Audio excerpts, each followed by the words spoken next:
And joining us now on the debate for the full edition tonight, in Chicago, Illinois, Stephen Caliendo, co-director of the Project on Race in Political Communication, and Chris Cepeda-Millan, postdoctoral scholar at the Center for the Study of Race, Politics, and Culture at the University of Chicago.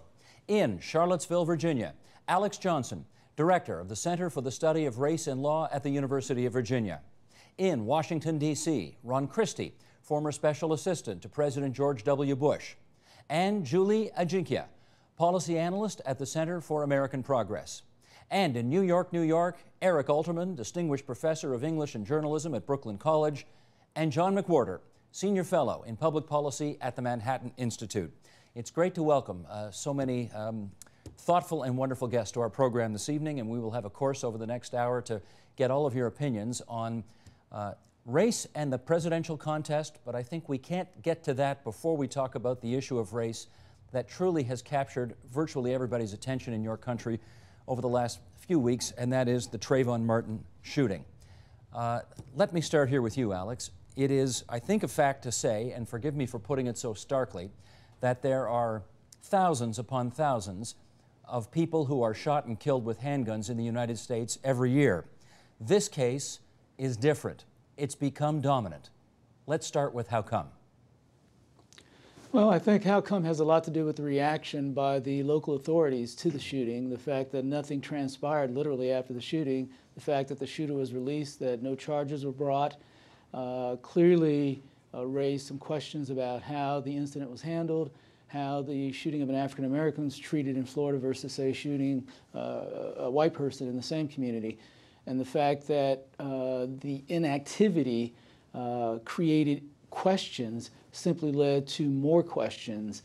And as those questions came to dominate the discussion, it raised even more questions about how this issue arose, and the fact that you have, of course, now the infamous question of a young man with a hoodie and Skittles and a soda being shot, totally unarmed, clearly struck a chord with the population, with African Americans, and even with our president. John McWhorter, so I think it's not... Forgive me, let me go to John McWhorter here. Anything you'd add to that list of reasons why the Trayvon Martin case has become so singularly in the public's focus lately? Oh, definitely. And I want to briefly say that actually I have not been with the Manhattan Institute for some years. I teach linguistics and American studies at Columbia University. That being said, as far as Trayvon Martin, I think what it's easy for a lot of people to miss outside of the black community is that the question is not whether there's racism in the United States. The question is how much racism there is. And the main thing that I think keeps the race question alive in a poisonously vigorous way is the relationship between black men and police forces. And even though Trayvon Martin was not killed by a police officer, the general idea that he got in trouble for being a supposedly suspicious-looking black male in a gated community is analogous to the same sort of narrative. And the fact that so many young black men feel as if police officers don't like them or single them out has an awful lot to do with creating feelings of separateness. And if you talk to anybody who is black about why they think racism still remains important in America, and remember, I didn't say whether it exists, whether it's important, then all you have to do is count the seconds until they start talking about the police. These episodes, I think, and I'm somebody who often emphasizes that we've come a lot longer on the road towards a post-racial America than we're often told. Even I say that the main problem is the problem with black men and law enforcement. It's as if a house burned down and there's still a chimney standing there. Many people look at the chimney and they say, well, the house didn't really burn down. Yes, it did. However, we really can't start rebuilding until we get rid of the chimney. And what happened to Trayvon Martin is symptomatic of a general problem. The reason people are upset is legitimate, and I am as upset as any of them, and for the exact same reasons. First of all, John, apologies on mislabeling you at the beginning of the problem program, at all. and thank you for correcting the record. Appreciate that. Julie, let me get you to add to the list as well, if you would. Why is this story so captivating America? Sure, Steve. I mean, I'd have to agree with what John just said. I think what this case really does is shine a spotlight and lift up the criminal justice system and the problem that we see in the relationship between the police and young black men in our country. You know, we're familiar with a lot of the arguments that the criminal justice system not only disproportionately arrests and then sentences young black men for crimes that we know the data shows us that they do not disproportionately commit, such as drug offenses, but now this case really shines a spotlight on the fact that the criminal justice system might not even protect young black men when they're victims of crimes themselves. And you know, this character assassination that has followed this tragic death of Trayvon Martin, trying to sort of explain or justify why he might have deserved to die based on a school suspension record, you know, is one of the most disgusting details of how the criminal justice system really profiles young black men in our country to be something that's feared. Ron, excuse me, let me put a question to you that goes on a political tangent now, since you're the guy who used to work for the president. Will this story necessarily put more emphasis on race in an election year, more than would otherwise even be there? Well, I think so, Steve, and I think so only because President Obama offered his thoughts and his opportunity to weigh in on this case. President Obama famously said a little bit more than a week ago that if I'd had a son, he would look like Trayvon. And I think that absolutely misses the point. The point of the matter is, and I think that John and Julie have touched on this very succinctly, is that it says a lot more about our society and the way that young African-American males are being raised, as well as their interactions with law enforcement. But unfortunately, with the president saying that, it's elevated this issue of, do we still have a racism problem in America? And I agree with John that that's not really the right question to ask. The question is, what are we going to do about it? So that you will hear a lot more about this on the campaign trail, and I think that you'll hear a lot more about this from the president, and I think he should stay silent since he is the head of the Justice Department and let the facts come out of this case. Unfortunately, it looks like now Trayvon Martin is part of our political landscape for the next several weeks and maybe months to come. So, Ron, just so I'm clear, you think the president should not have said what he said? No, I think what he said was correct in his initial assessment, that as a parent of two daughters, he was very concerned. But his saying, if I had a son, he'd look like Trayvon, it doesn't matter, Mr. President. Why are you saying that Trayvon would look like you? What we should be looking at is how we deal with young black males in American society and whether or not racism is systemic or something that we can eradicate. Stephen Caliendo, did the president, in your view, make a mistake by so personalizing this story? Not at all. No, that was an appropriate statement. I think that a lot of folks were looking for him for guidance. He's not able, as president, to provide the leadership with respect to issues of race that he might otherwise be able to do or that other leaders can do. And when there are occasions, he has chosen to speak. He spoke in the Skip Gates controversy a few years ago, got a lot of flack for that. Spoke again a week or so ago on the Trayvon Martin, and he's getting criticized for that. But he also has been criticized everywhere in between by members of the progressive community and members of the black and Latino communities as well for not being vocal enough on those issues. It's an issue that white presidents have not had to deal with, but a president of color is always going to be under scrutiny with respect to these things. Chris, in your view, did the president make race for the upcoming campaign even inevitably more a part of the campaign by weighing in on the Trayvon Martin case? I think what the president said was correct, and it brings attention to the fact that in addition to the institutional forms of discrimination that your other guests have pointed out, there's a societal forms of discrimination, meaning that racism seems to be embedded in various aspects of American culture and society. And one of the unfortunate results of this racism is the idea that men of color are always potential threats. And it was really important that the president pointed out that his son would look like Trayvon, because it's a sharp contrast to the fact that, look, someone like him could be president, but out on the street, his life is still in danger in most American cities. Eric, what's your view on the president's weighing in on this? Well, the president was saying something that I think ought to be obvious to most of us, which is that Trayvon was shot because he was black. If he had been white and wearing a hoodie, I mean, we don't know what went through the mind of the shooter, but the reason that this story has been so powerful is because it strikes a note in all of our minds of a very serious problem in our society, that people are afraid of young black men, and that includes law enforcement. So what Obama was saying is that the problem here is race. Now, I'm someone who thinks, I think there's quite a lot of racism in our society, but I also think it's not a good idea to talk about it, because it makes people defensive, and everyone says, well, I'm not a racist, and if you talk about it, the issue veers off into people defending themselves. I think from a liberal standpoint, it makes a lot more sense to talk about class, and then you could lift up, you could bring people together through class in a way that race divides them. But I think in this case, to criticize the president for weighing in on an issue that everybody is talking about, that's absolute center of political discourse, and saying something quite obvious and sympathetic, I think that's a political cheap shot. John, can you pick up on that? Better to talk about class than race?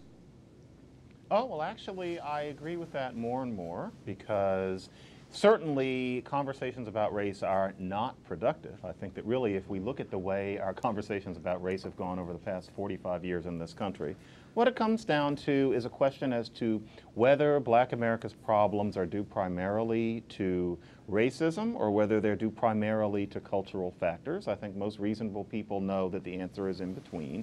And it really just sits there. I think most people know the government does not have a magic wand. I think most people know that one of the most savage aspects of all of this is that there's an extent to which overcoming the effects of racism and injustice of the past is a matter of people using their inner resources to an extent. And I'm not making an up from the bootstraps argument, but I'm not sure how much further our conversation on race can go, except that it tends to create a certain kind of fireworks. So for example, with affirmative action, I'm very much in favor of class-based affirmative action, the kind of affirmative action that's aimed at someone like, say, younger me, with the idea that I create diversity in a university's tableau. I think all of that is very 1978 and is more trouble than it's worth. But as far as the president talking about Trayvon Martin, it's extremely important, because if we're ever going to get beyond the increasingly theatrical conversations that I think we have about race, that is a racism that exists but doesn't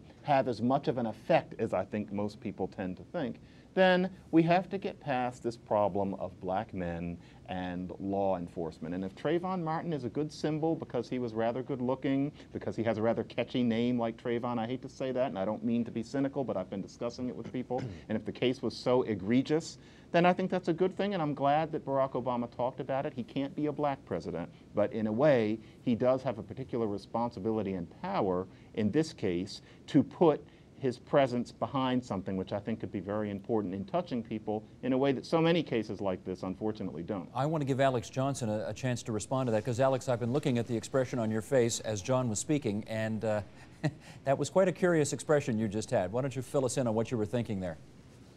Yeah, I was thinking that essentially we cannot ignore race, that we do have to talk about race. I think one of the problems is if we ignore it, we're sweeping it under the rug. Race is such a salient factor in American society. We are about to become a majority-minority country, and that threatens white hegemony. And I think to ignore that and to say that these discussions are difficult, that we shouldn't have, and that they create issues, that people become defensive, I think people have to confront how they feel. I think they have to address the fact that we are becoming a multicultural society, and that is threatening to some. And I also object to the notion that we should have some sort of class-based affirmative action.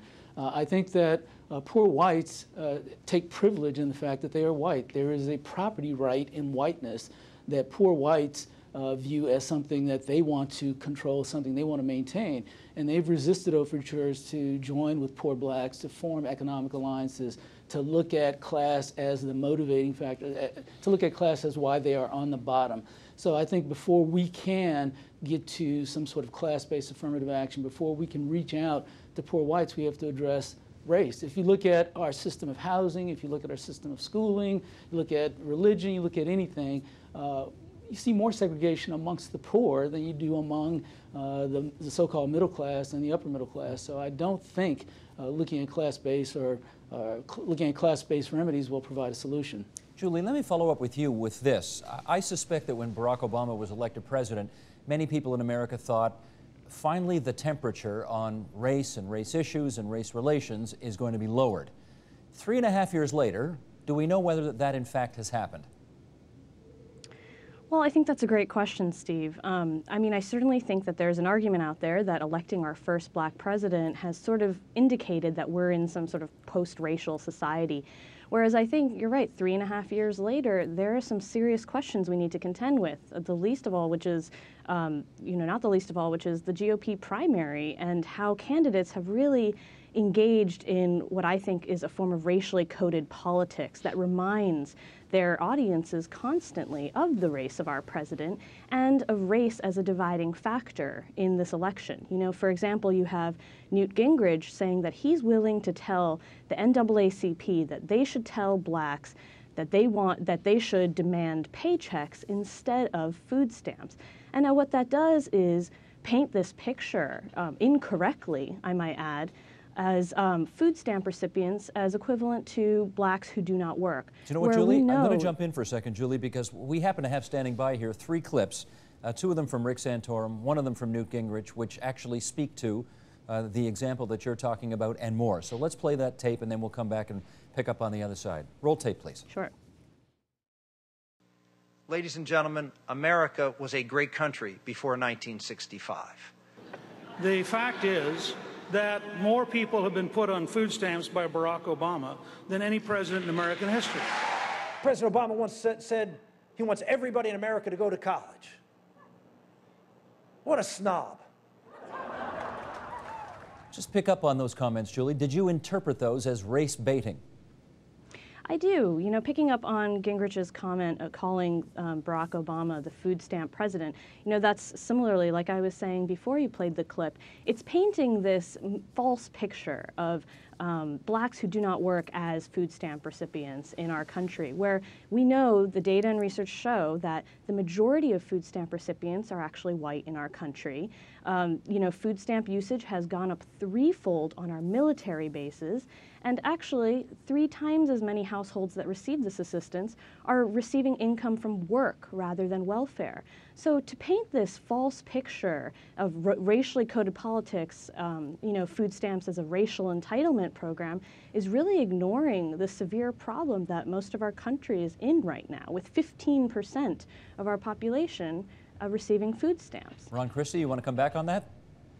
I do. I just couldn't disagree more with what Julie had to say. I think that to suggest that Speaker Gingrich saying that Barack Obama is the food stamp president is racist or race baiting is ridiculous. Julie correctly notes that there are actually more whites by percentage of population in America who are on government assistance than there are African Americans. My whole point is I think that while we thought that President Obama was going to usher in a new era of racial sensitivity and harmony, I think what we've seen in the last 3.5 years is, frankly, we're more polarized on issues of race than we have been in quite some time. And unfortunately, I would say that a good measure of this has to do with the president and some of his administration. The Attorney General, Eric Holder, calling us a nation of cowards when it comes to race soon into their term. And of course, the president's infamous comment saying that the Cambridge Police Department acted stupidly in arresting Skip Gates. So I don't believe Republicans are trying to bait on issues of race. I don't think they're trying to use code words. I think we need to talk about the issues rather than trying to polarize the country on matters of race. Okay, but having said that, Ron, Rick Santorum said America was a great country before 1965. Now, I mean, yes, true in some respects, but no, not at all true if you're an African American. You'd acknowledge that, right? I'd acknowledge that, but I know Rick Santorum. I know he's not racist. I know exactly the context of what he was saying about the, frankly, cohesion of the American family when we had, of course, more of a nuclear family, and a lot of the breakdowns in our society that we've had now, you have mothers having children out of wedlock. So it's easy to take a comment like that out of context, but I can tell you one thing, Rick Santorum is no racist, and to suggest that he is by that one phrase, I think is misguided. Okay, Stephen Caliendo, you heard those clips. Did you interpret that as race baiting? Well, to be honest with you, Steve, as a social scientist, I mean, one of the things that I've been trying to do is to get folks to talk about race in ways that take intent out of it. Because as we can hear, as long as you don't say the word black or Latino or Hispanic, the speaker can always say, I'm not the one who invoked race. By pointing it out, you're the one who's a racist. You're the one who invoked race. There's always plausible deniability. So I don't think it's worth talking about, quite frankly. I think Professor McWhorter was right about that part of it, which is that it becomes divisive. I think as the fact of the matter is that those are code words. They work as code words. It doesn't matter whether or not the speaker intended them to be code words. Racism is not about what the speaker intended to happen. It's about whether or not those words have more effect as a result of deep-seated racial resentments. And so we can get away from wondering whether or not we know Rick Santorum's heart or not. That's beside the point. Of course, we don't know whether he's an overt bigot or not, and it doesn't make a difference. The words that he used, whether intentional or not, were divisive largely because of deep-seated racial resentments, and that's important to consider. Chris, where are you on that? Yeah, Steve, I'd like to add also that when it comes to the Tea Party and the birther movement, there is no codes there. It's blatant racism against the president. And interestingly enough, since he's been elected, you've seen not the regular everyday racism that we're used to hearing from Republican activists. You see an interesting connection between the president's race and his supposed foreignness. And this is interesting and unique because this type of discrimination is usually reserved for people like Latinos and Asian Americans, but we're seeing our president to be increasingly subject to this type of discrimination. And also we see it through the various public opinion polls on the Tea Party, of Tea Party members and of Tea Party supporters, that the Tea Party not only is to the right of most Americans, but also to the right of most Republicans, especially when it comes to issues of race, immigration, and gay and lesbian rights. So Eric, as you look at it, has the election of Barack Obama 3.5 years later lowered the temperature at all on race issues? No, I think it's probably raised it. You know, Barack Obama, to be perfectly honest, he, as an individual politician, he definitely benefited from his race. I mean, it was a thrill for many liberals to pull the lever for a black man, both in the primary and in the election, in a way it wouldn't have been if he hadn't been black. And so he probably succeeded in the Democratic primary because there are a lot of liberals who give points to black politicians. On the other side, there are a lot of conservatives who still hate black people, who still are threatened by black people, who still want to go back to a time before 1965 when black people knew their place. You didn't see them on television. You didn't see them in the movies. They weren't rap stars, you know, singing vulgar lyrics. They weren't your problem, really. And so that has manifested itself in a movement that is the most powerful movement in the Republican Party, the Tea Party. And in fact, the leader of the Tea Party, one of the leaders of the Tea Party, is an out and out racist. He wrote a phony letter from Abe Lincoln to the country, which was unabashedly racist. And finally, they had to stop having him on Fox News all the time.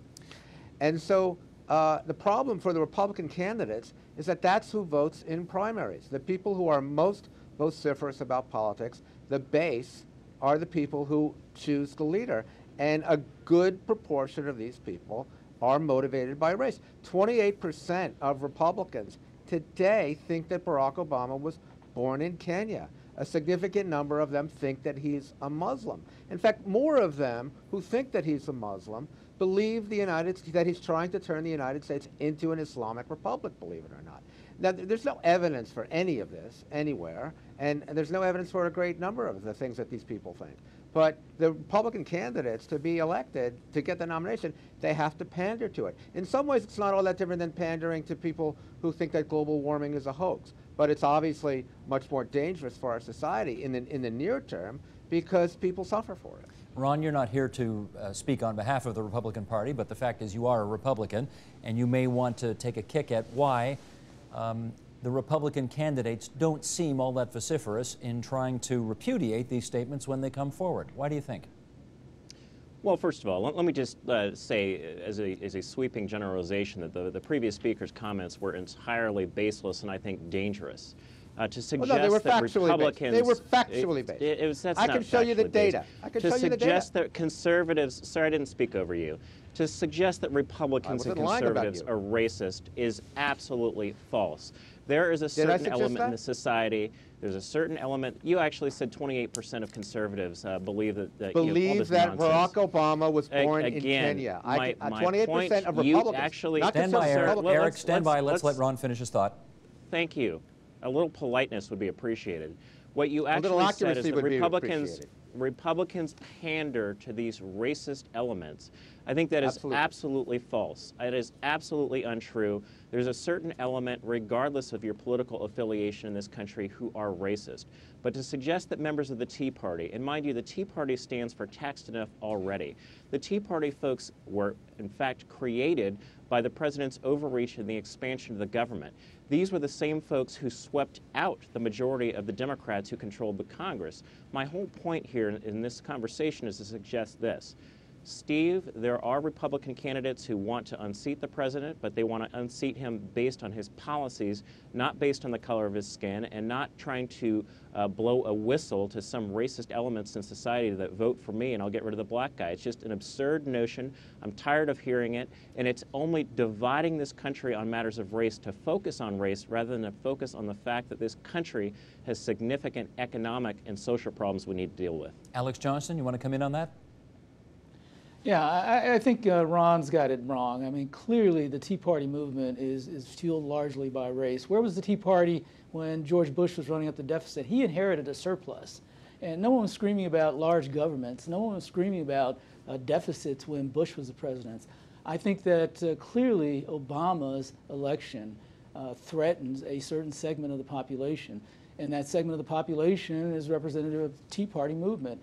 I think that there's a coalescence of a number of factors, the cultural changes that I've talked about previously, the fact that we are becoming a multicultural society. It's increased what I would call white consciousness. Whites can no longer rely and say that we are the dominant force in this society, and Obama represents basically a symbolic figure of that lack of power. When you look at the election of 2008, you had an African-American president, you had a woman Speaker of the House, you had cultural changes taking place, the change, and all of that is threatening to white hegemony. And I think that the Tea Party movement is a reaction to that. Clearly, if McCain-Palin, as a factual matter, no one would say we'd have the Tea Party today if McCain-Palin had won the election. But the election of Obama mobilized a certain segment of that population, and clearly a percentage of that group was avowedly racist, as the prior speaker noted. And you cannot ignore some of the statements made, some of the things written, and some of the actions taken by some of the leaders, early leaders of the Tea Party movement. They've since attempted to clean up the movement. They've since attempted to sterilize it, to rid it of its expressed racism, but it's there, and it remains hidden. It remains beneath the surface. So clearly I think that the Tea Party movement, I think that the election of President Obama has raised the salience of race for the 2012 election. John, having said that, I do recall in the 2008 election campaign, there would be occasions when the audiences did get out of hand and did say racist things, and John McCain, the lead Republican on the ticket, would tamp that down, and he'd say, no, no, no, don't say that, ma'am. He's a fine American, et cetera, et cetera. Are things different today from then?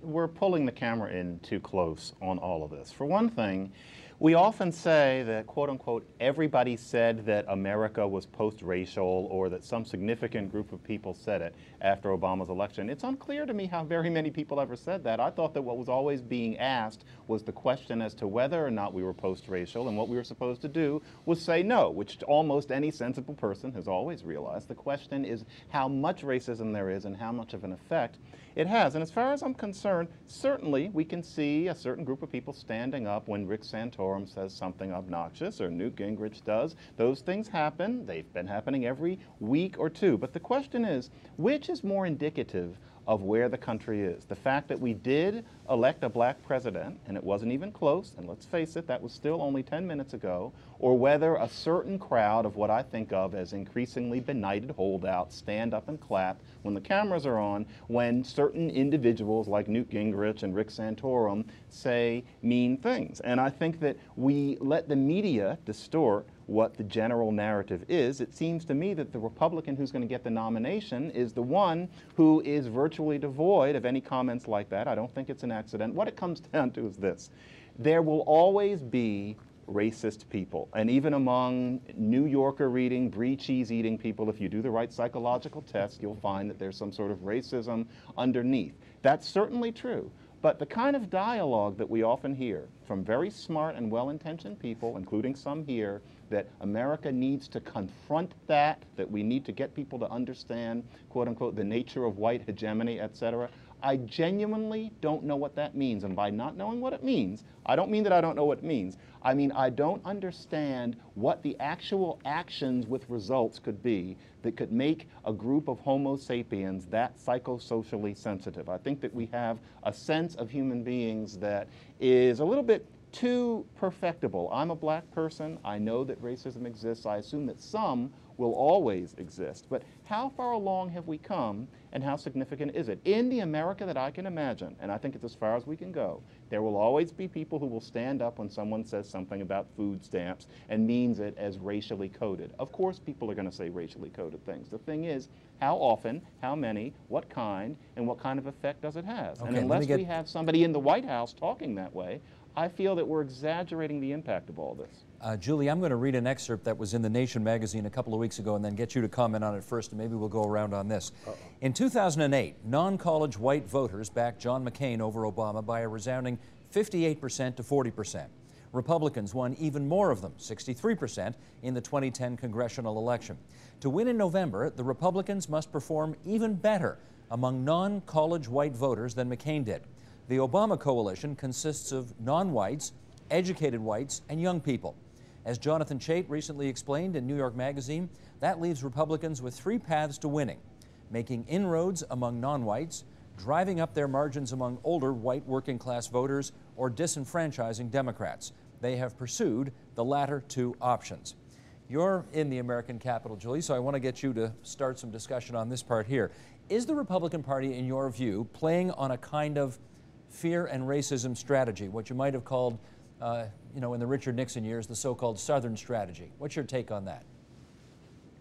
Well, I think what's interesting is that what we're seeing is that the GOP is actually in a demographic crisis right now with its key voting population, which is the white working class.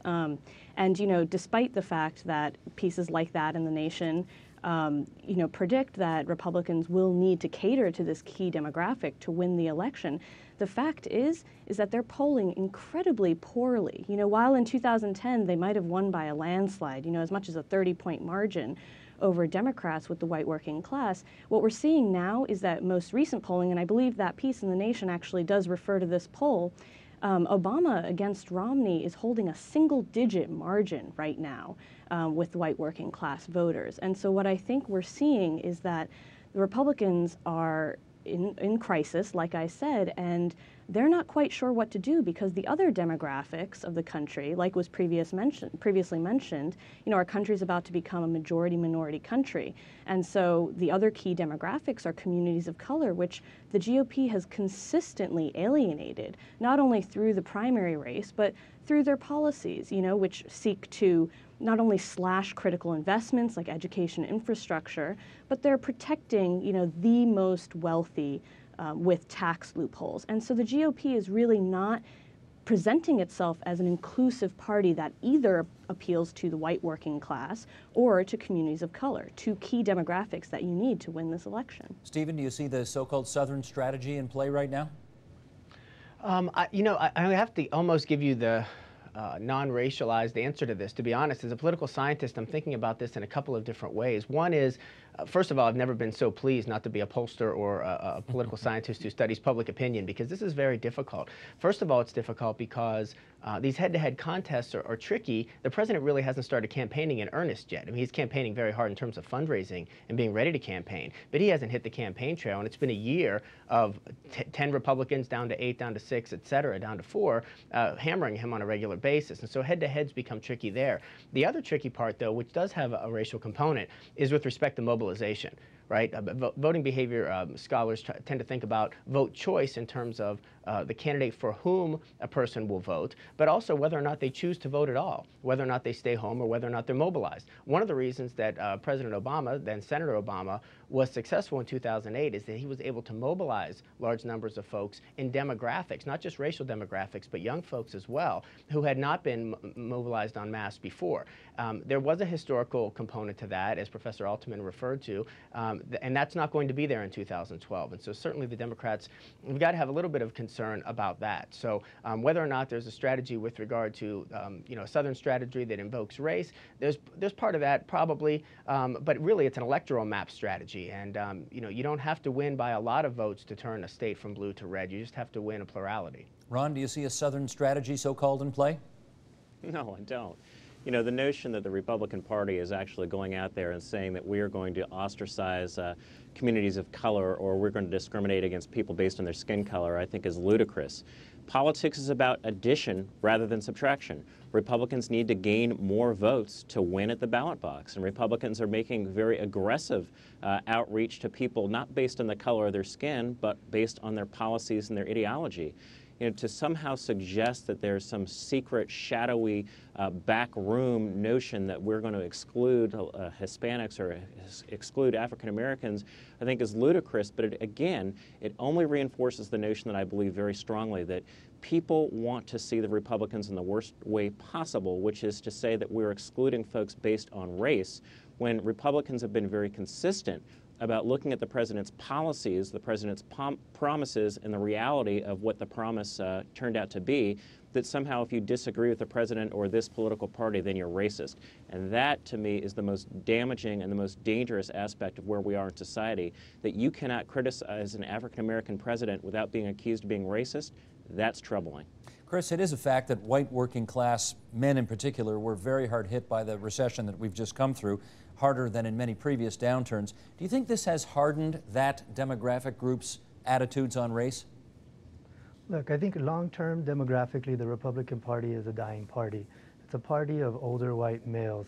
And ironically, the GOP's positions on things like Medicare and healthcare are probably actually speeding up that process. So unless the Republican Party makes some major changes to the way they treat and their policy position towards women, people of color, and students, I think they're going to relegate themselves to a regional party that's not going to be competitive in the national elections. And this isn't just in terms of their rhetoric. Let's look at their actual policies. For example, in Arizona, you know, they might not have to come out flat out to say we're anti-Latino, but we've seen it in their attacks on immigrants. We've seen it in their attacks in Latino studies or ethnic studies programs. This isn't some abstract thing. These are direct policy attacks that people of color see and will remember during the next election. Well, since you've taken us to Arizona, let's talk about the so-called Hispanic vote. Obviously, there isn't one Hispanic vote. Hispanics don't all vote one way on one particular issue. But can you tell us, and Chris, get us started on this, can you tell us, is there one animating, overarching issue that you think Hispanics are most certainly seized on above all others? Sure. Look, I think the Democrats have made a dangerous gamble when it comes to the Latino votes. On the one part, they have continued to support things like the passage of comprehensive immigration reform and the DREAM Act, knowing that the Republican Party would publicly oppose those policies. So in that sense, they've been right. Republicans, the reason why we don't have immigration reform is because Republicans have consistently stopped it, right? On the other hand, in an attempt to, I think, try to attract some more moderate and independent white voters, they've continued George Bush's mass deportation policies, and not only continue them, but increase them with the hopes that the racism and the nativism in the Republican Party would make them not an option at all for Latinos. And in terms of the Latino vote in the upcoming election, I think I'm not sure this strategy is going to work because although I don't think the Democrats are going to have a partisan problem, most Latinos will continue to vote for Obama. I think they might have a turnout and a motivation problem because of their deportation policies where that might come back and haunt the Democrats in key swing states like Florida, North Carolina, Nevada, and Colorado. Eric, has there been too much cynicism by the Democratic Party in its approach to getting the so-called Hispanic vote? You know, about this monolithic Hispanic community, I agree with the speaker who just finished that there's a big disjunction between the Democrats posing as the party of enlightened immigration policies and then actually exceeding George Bush's record in deporting people without necessarily due process.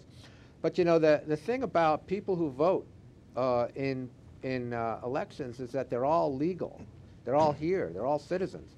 And just like throughout history, you know, when the German Jewish immigrants were here before the Eastern European Jewish immigrants, they were not so crazy about being overwhelmed and having their position being challenged by hordes of a different kind of Jew.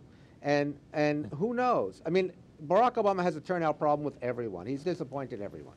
But who knows if the Hispanics who are here and are citizens and are making enormous inroads as Americans, and sometimes they're more white than non-white, Who knows if they really are that sympathetic to millions of illegal or undocumented Hispanics being here? I'm not so sure that's the case. Just like in Cuba.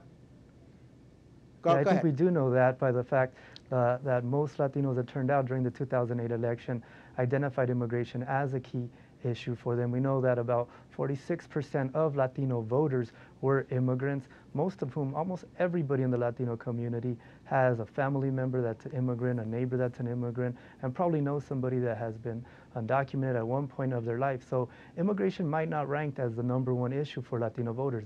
Again, like most Americans, it's the economy and things like healthcare, right? But immigration is a defining issue for Latinos because of the fact that it speaks to broader issues of race, identity, culture, and language, right? And I think that's going to be the key motivating factor for many voters, and it'll continue to be for Latino voters at least. Stephen, let me follow up with you on that. The conventional wisdom is that the Republican Party is in the process of quote-unquote losing the Hispanic vote.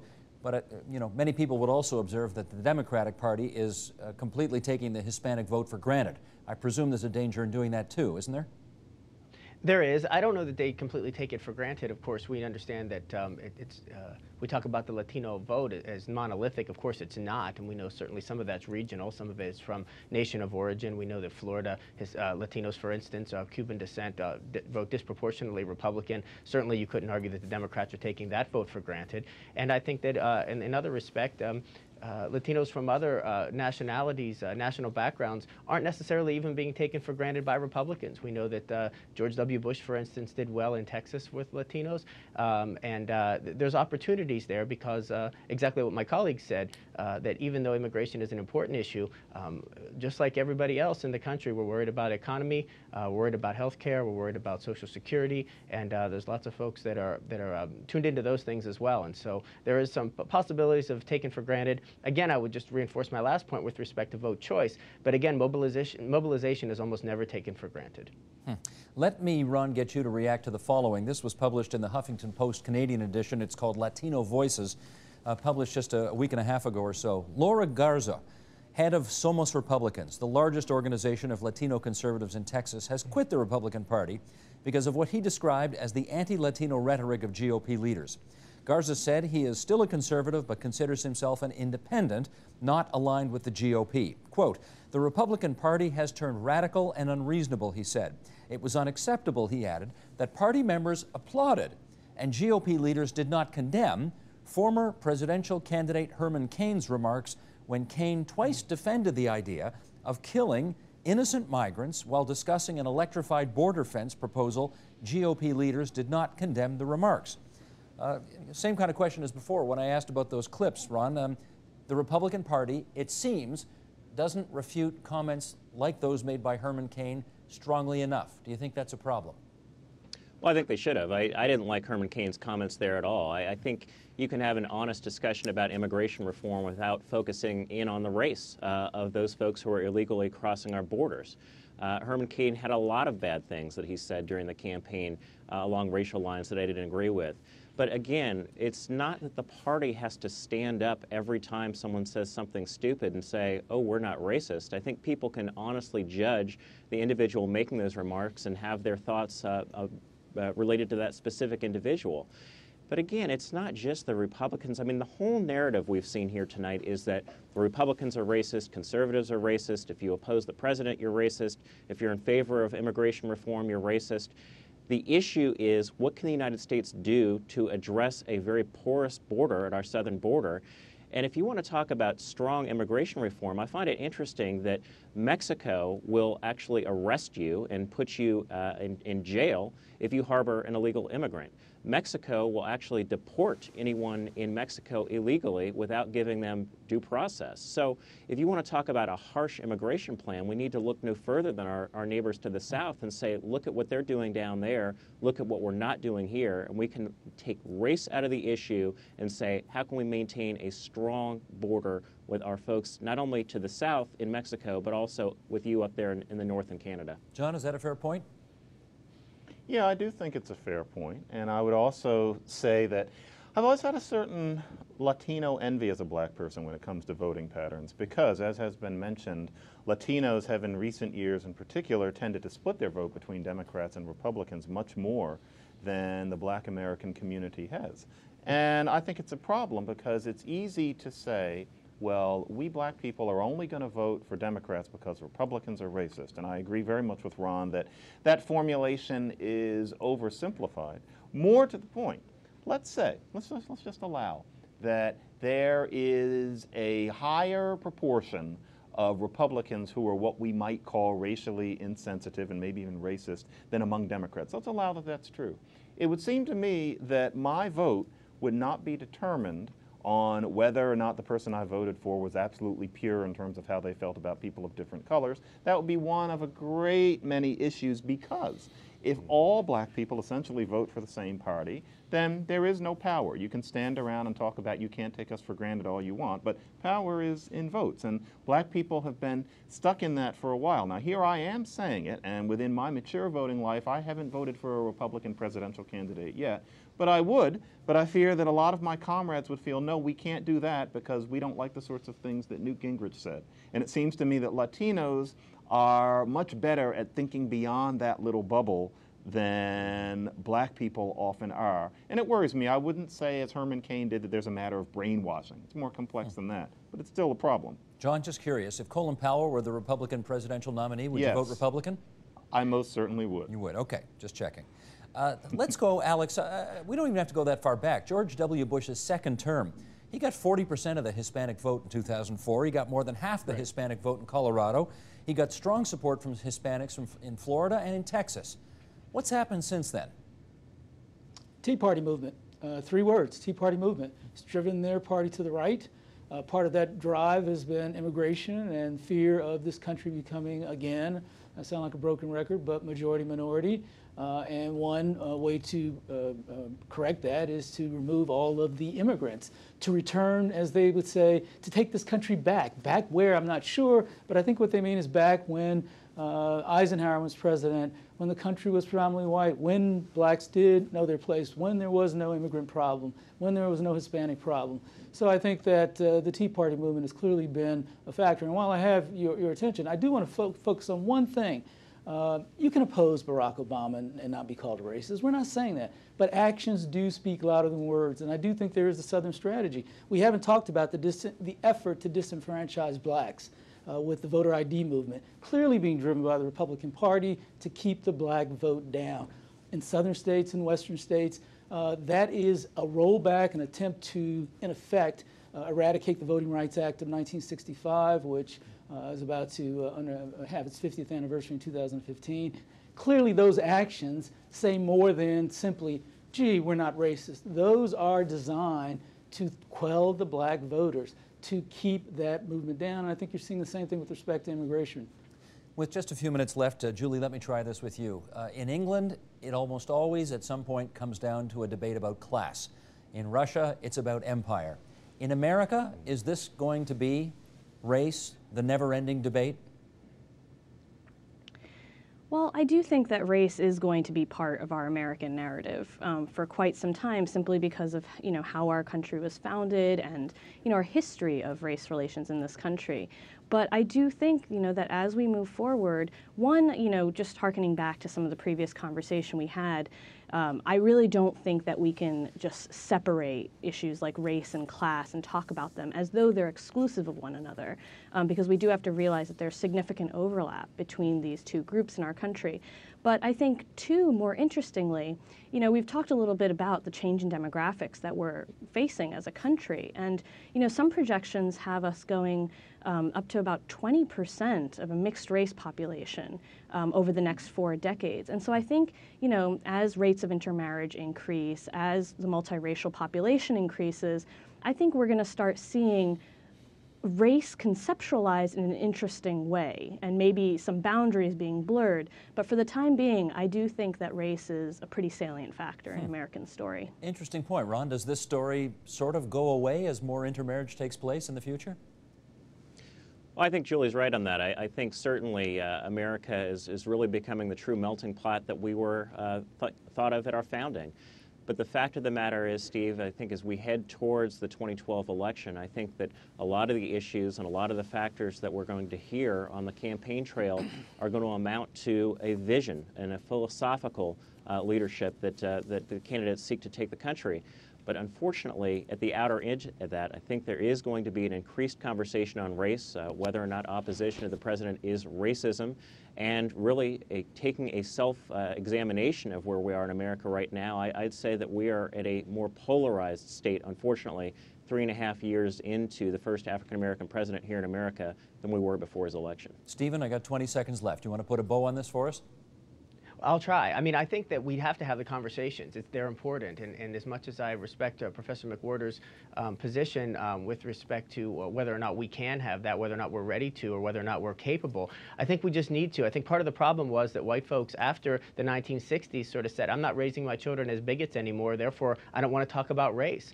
And when Mr. Christie said, you know, I'm so tired of hearing about race all the time, I don't want to, it can't always be about race, I think he encapsulated what a lot of white folks feel, but in a sense, that's the height of white privilege, is not having to think about race. I want to thank, lady and gentlemen, all of you for a quite scintillating discussion tonight about one of the most important topics of our time. Stephen Caliendo and Chris Cepeda-Millan in our Chicago studios. Alex Johnson of the University of Virginia in Charlottesville tonight. Julie Ajinkya in Washington, D.C. Ron Christie, the former special assistant to George W. Bush in Washington, D.C. Eric Alterman from Brooklyn College in our New York studios, and John McWhorter, the contributing editor and not from the Manhattan Institute, we hasten to add, who's beside him. Losing the Race, incidentally, is his latest, if you want further information on John McWhorter. Thanks so much, everybody. We really are grateful for your participation tonight. Support Ontario's public television. Donate at tvo.org.